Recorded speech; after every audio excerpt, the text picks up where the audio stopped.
want to tell you Don Jr. also lied about this. Donald Trump Jr., was your father involved in drafting your July 8th statement? I don't know. I never spoke to my father about it. Do you know who did draft the statement? Well, there were numerous statements drafted with counsel and other people who were involved. And, you know, opine. To the best of your knowledge, did the president provide any edits to the statement? He may have commented through Hope Hicks. And do you know if his comments provided through Hope Hicks were incorporated? I believe some may have been, but this was an effort through lots of people. Lies, lies, lies. They make it all up. I will never lie to you. Oh, my God. We're back. So at least I read this whole memo with my highlighter and my pen, and I got to this paragraph and I burst out laughing and spit my tea all over myself. So I thought I would just share with everybody. So I'm reading along, and I'm not a lawyer, so I'm struggling through parts of it, but I get to this. This is from the John Dowd memo linked to the New York Times. We express again, as we have expressed before, that the special counsel's inquiry has been and remains a considerable burden for the president and his office, has endangered the safety and security of our country, and has interfered with the president's ability to both govern domestically and conduct foreign affairs. He's not busy.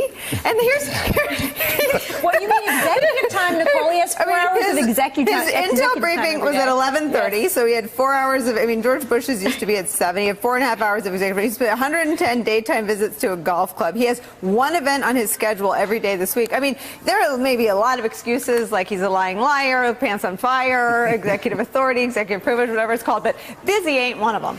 It's incredible that, as with everything in this White House, even legal documents, the victimhood complex seeps in. And it's all about what a burden it is for Donald Trump to defend himself, to wage a defense against these charges that, hey, maybe if he hadn't put himself in this situation, he wouldn't have to be dealing with in the first place. But Jason, this to me, I know it sounds like a little thing, but this to me called into question the credibility of everything else. Because I made 5 calls today. Nobody describes him as busy. No, nobody. And this is the thing. Like, I read through part of it. It's like a conservative Republican Mad Libs list. You just throw in whatever words that you want to try and justify what they're doing. These men are lawyers. You would think that they know better. You would think and their name is on it. Exactly. Their name is on this nonsense. Their name is on these kind of documents. And here's the thing. Not only, of course, do we know that Donald Trump isn't busy, right? Because he spends too much of his time tweeting and complaining about SNL and going to golf courses. But also, if your most compelling argument, if one of your most compelling arguments is he's too busy to deal with the fact that he may have gotten into the position illegally, you don't have much of a defense. There's a lot of different things you could say. You could say, hey, this may be exposing the country for national security issues, et cetera, but not I'm too busy to face justice. And here's the other deal. You know, George W. Bush, I don't like to hold him out as an example. I know his policies were very polarizing and unpopular, but he sat for an interview with Pat Fitzgerald while the wars in Iraq and Afghanistan were raging. I mean, he actually was busy, and he may have been busy doing things that people hated, but he found time to sit with the special counsel. As did Dick Cheney. Here's the irony of the I'm real busy defense. The very launching of that defense, I've got things to do and people to see, will prolong this investigation because he's saying you can't subpoena me, you can't interview me, you can't charge me. All of that headed to the Supreme Court. All of that's going to drag out endlessly because of the president. So the I'm too busy thing isn't cutting it. Anyway, he's tweeting about Manafort, Joyce Vance. Is he worried that maybe Manafort has taken a deal? Let's remind everyone who Paul Manafort is. He was the president's campaign chairman. He lied at the convention when he said no one's ever talked to any Russians. They were awash in Russians. There were Russians everywhere. They were bathing and showering with Russians. They changed the platform at the convention. There were Russians everywhere. He's been charged with gazillion counts of FARA violations and this and that. And his son-in-law former son-in-law just did a deal. What's the worry with Paul Manafort? You know, Paul Manafort was also charged with a Klein conspiracy. That's a conspiracy to defraud the United States. And Mueller could, but not necessarily will, broaden that conspiracy. And that has to be at the core of the president's concern. Will that conspiracy reach into his inner circle? Could it, for instance, grab a family member or another close aide? Or even lead to himself, if not for indictment purposes, but in the report that Mueller ultimately writes. So here's where... Go ahead. No, I'll keep going, but I want to add another question. So answer this and then address this. Steve Bannon said in the book Fire and Fury that the money laundering investigators, folks like Andrew Weissman, would go straight through Paul Manafort to get to Jared to F Trump. I mean, that was a theory posited by the president's most senior political advisor. Well, look, you don't have to be a rocket scientist to get there. That's how prosecutors work. They go up that chain. And if Paul Manafort, who had a lot of capacity and who had a lot of ability to be around these people during the campaign and be involved in conversations, we saw in his daughter's tweets that were unfortunately leaked that he was running up and down the back stairs at Trump Tower talking to the president. He would have a lot of information to share with Mueller.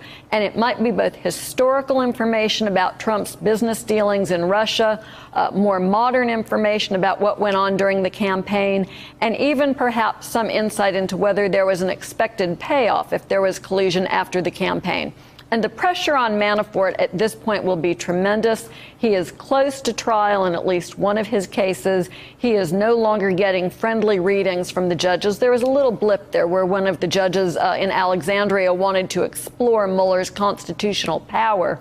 But I think Mueller is going to be close to the end of his rope, and the president either knows that something has happened or is very worried that Manafort, who he's increasingly trying to distance himself from and say he would have never hired if Mueller had told him that there were problems, trying to sort of rule Manafort out of the inner circle. And Manafort was one of the first people charged. I think it was Manafort and George Papadopoulos who pleaded guilty, or the guilty plea was unsealed that first day. But Manafort also may be the person about whom they know the most. There was the no-knock raid. They have dozens of zip files and computers and phones. I mean, Manafort could tell them a lot if he were to cooperate. And if you're Paul Manafort and you're reading the president's tweet, that is now starting to shift tone about you, right? It's saying Manafort may have been a bad guy and the FBI should have told me that. It's no longer I'm holding out for a pardon, I'm the president's buddy. It's the president's wishing the FBI had told him how bad I am. So what does that do to Manafort? I think it makes him more inclined to cooperate. And it's so different from the tweets he was sending out about Mike Flynn, which were stay strong, Mike. Indeed. So he's up to something. The president knows something, senses something. Manafort's close to cooperating, or it's getting worse. Manafort's former son-in-law has now flipped on him. Things are bad. The president changing his tone. Manafort's a bad guy. I wish I had known. I don't feel good about turning down money. Because my whole life I've been greedy. I've grabbed all the money I could get. I'm so greedy. I know the lobbyists. I mean, I've used the lobbyists. I mean, I've done very well with lobbyists. You know, I've always taken in money. I like money. He'll get his facts straight. I'm very greedy. Wow. I'm a greedy person. I shouldn't tell you that. But I've turned down millions and millions of dollars. I feel foolish actually doing it. You want to know the truth? I said, no, I don't want your $5 million. No, don't give me $2 million. I go back to, it's just not my way of life. I've always been greedy. I love money, right? I want to give all that up. I don't care. I have great executives. They'll run it. It's easy. It's going to be easy. But now I want to be greedy for the United States. I want to grab all that money. Wow. Well, this is a very perverted man. What are you waiting for? Do it! Just